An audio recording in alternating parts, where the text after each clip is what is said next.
Kerupuk rambak atau kerupuk kulit hewan ini telah menjadi kerupuk favorit di kalangan ibu-ibu di Aceh. Meski masih dalam kemasan plastik biasa, kerupuk rambak telah diekspor ke beberapa negara, seperti Arab Saudi, Malaysia, Brunei Darussalam dan lain sebagainya. Menghadapi masa resesi ekonomi seperti sekarang ini, produksi kerupuk rambak menjadi suatu produktivitas untuk meningkatkan ekonomi pasar. Selain laris di pasar, kerupuk ini sangat diminati.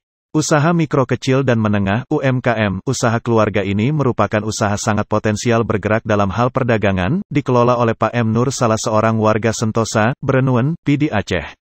Ia sudah menjalankan usaha ini sejak tahun 1980. Seperti diketahui, kerupuk rambak ini adalah kerupuk kulit hewan yang diolah menjadi makanan ringan, dan bisa dijadikan cemilan atau snack. Produksi kerupuk rambak dalam bahasa Aceh disebut kut-kut. Kerupuk ini bahkan telah menjadi kerupuk favorit dan menjadi ciri khas bagi masyarakat Pidi. Sebagai pengusaha kerupuk rambak, Pak M. Nur sangat senang karena produksinya diminati pasar. Namun, usahanya masih memerlukan tempat yang layak untuk dikembangkan lebih luas dan bisa memenuhi permintaan pasar. Pemirsa, berikut adalah wawancara dengan Pak M. Nur selaku pendiri kerupuk rambak usaha keluarga.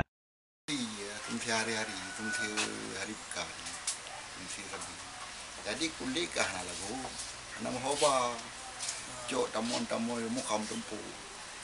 Jadi iban cerah kulit yang tamu mahoba yang nanti truk orang kasom tu jame cicara juk, bawa plastik lagi lepo kan.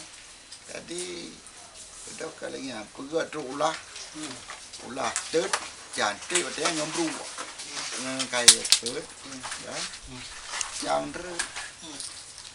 yang lagi yang baku deh, hanade ya, dicam baku deh. Lagu ucu sampai 3 lagu, sampai kan hansai barang. Waktu yang tahun telah 85 nang, kan? Sampai ludo, kamu belum kulit palain. Waktu awal cang mau pakai rampagau, nah lelu pakai rampagau. Ludo ulah pakai sekin, pakai jangka, pakai sekin jang. Menyelawai apa? Ini pakai jangka lagi. Bagi orang campur. Jadi si dro, ini awak kerja menjadi kerja Melayu. Mesti kamu kerja mana? Mengatur. Itu nahat yang grup itu polimang mulai kerja. Polimang kerja, pos daerah pos 10 malam tidak ada. Li cuma 1 kilo. Cang macam. Padahal rok karyawan no? Karyawan 5.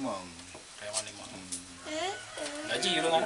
Gaji mungko kilo. Kote kamu sekitar 2,000. Bawa kebun pelah pun. Kan? Yang keberai pelah 6. Dan 2,000 sekitar. Ini kamar.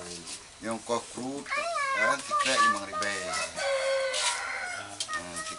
Tiklet yang sabak kubur pelah pun 20,000 sabak kubur. Kocang per kilo 2,000 sekilo. Cuma 50 kilo kat 1,000.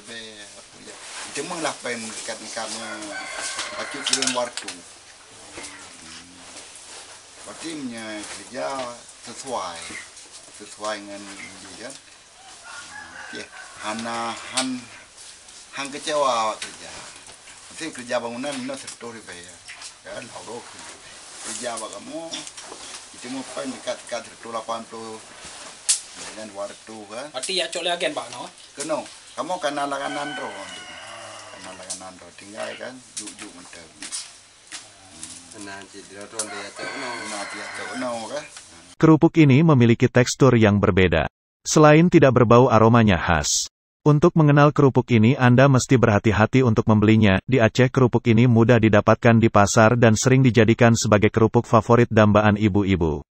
Pemirsa, bagi Anda yang ingin membeli kerupuk rambak ini sebagai oleh-oleh atau buah tangan dari Pidi, bisa didapatkan di toko-toko terdekat di Pasar Berenuen atau di Pasar Sigli. Dan lebih tepatnya bisa langsung datangi ke tempat Pak M. Nur di Gampong Sentosa, Berenuen, Pidi. Kerupuk dijual dengan harga murah dan terjangkau. Dengan harga berkisar Rp12.000 atau Rp15.000.